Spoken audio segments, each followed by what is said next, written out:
Okay, next question 2.4, calculate mass of urea. इसका mass calculate करना है आपको। Required for making 2.5 kilogram of 0.25 molal aqueous solution. तो यहाँ पर आपको एक्वस सोल्यूशन बनाना है। एक्वस सोल्यूशन का मतलब आपने सॉल्वेंट को डिसाइड कर लिया कि ये वाटर है, और किसको इसके अंदर डिसॉल्व कर रहे हैं, यूरिया को, that is solute NH2CO NH2। Urea का फॉर्मूला ये होता है, याद रखिएगा इसको, NH2CO NH2। ओके, तो यहाँ पर आपको मास ऑफ यूरिया कैलकुलेट करना है। तो मास ऑफ यूरिया मतलब W2 आपने कैलकुलेट करना है कितना होगा। Okay, required for making 2.5 kilogram, total mass of solution कितना हो गया, 2.5 किलोग्राम ऑफ सोल्यूशन हो गया। 2.5 किलोग्राम ऑफ 0.25, ये 0.25 क्या हो गया, मोलल। यूनिट से देखकर पहचान लेंगे कि ये क्या दे दिया है आपको, मोलैलिटी। तो मोलैलिटी इतनी दे दी है, तो आपको कैलकुलेट ये करना है। तो सिंपल है कि जो चीज़ आपको गिवन है उसमें मोलैलिटी एक आपकी क्वांटिटी आ रही है। तो जो क्वांटिटी आ रही है उसका फॉर्मूला लिख लेते हैं। मोलैलिटी का फॉर्मूला क्या होता है, W2 divided by M2 multiplied by W1 into 1000। ठीक है, तो अब यहाँ पर इसमें देखें हमको चाहिए क्या, कैलकुलेट क्या करना है, W2 कैलकुलेट करना है। तो ये तो हमको रिक्वायर्ड हो गया। अब बाकी देखते हैं हमारे पास है या नहीं है कुछ। हमारे पास मोलैलिटी गिवन है, बिल्कुल 0.25 गिवन है। ठीक है, क्या हमारे पास मोलर मास है 2 का, है तो नहीं लेकिन निकाला जा सकता है। तो 2 का मोलर मास यानी कि यूरिया का मोलर मास, इसको शॉर्ट फॉर्म में, कंडेंस्ड फॉर्म में लिख लें। नाइट्रोजन कितने हैं, 2 नाइट्रोजन हैं, 4 हाइड्रोजन हो गए, 2 और 2 4, और 1 कार्बन 1 ऑक्सीजन।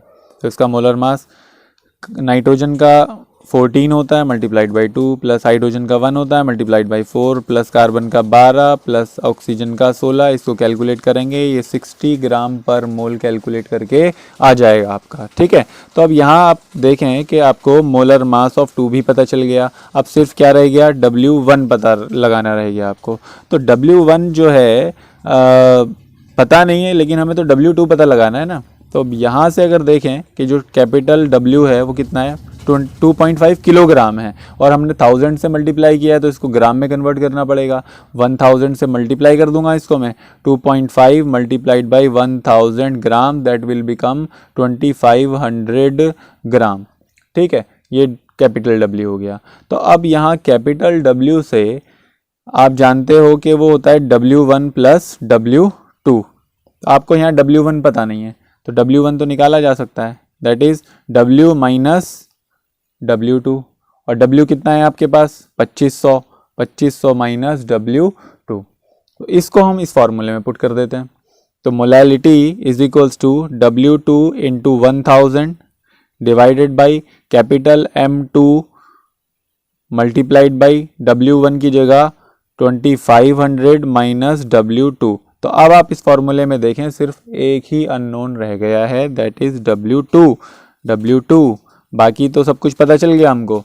2500, 1000, मोलैलिटी 0.25 है, कैपिटल M2 जो है आपका 60 ग्राम पर मोल निकल चुका है। तो अब इसमें डाटा पुट कर देते हैं कि small m is 0.25 is equals to W2 कितना है निकालना है हमको, multiplied by 1000 divided by capital M2 60 multiplied by 2500 minus W2। Okay, इनको इधर ले जाते हैं। 0.25 में 60 की अगर मल्टीप्लाई करेंगे तो 25 का 150, 15 बचेगा, into 2500 minus W2 is equals to W2 into 1000। ठीक है, इसको मल्टीप्लाई करो, 15 0 0 15 0 0 15 पंजे 75 का 5 यहाँ से लगे 7, 15 दूनी 30 और 7 37 minus 15 W2 is equals to 1000 W2। ठीक है, इसको इधर ले जाएं तो it will become 1015 W2 is equals to 37,500। ठीक है, W2 is equals to 37,500 divided by 1015, इसको जब आप डिवाइड करोगे तो आंसर आ जाएगा आपके पास। ये लगभग कैलकुलेट करके 37 ग्राम आएगा। तो यानी कि क्या निकला कि mass of urea will be required 37 gram only. तो 2.5 किलोग्राम पूरा सॉल्यूशन बनाने के लिए 37 ग्राम यूरिया की आवश्यकता होगी।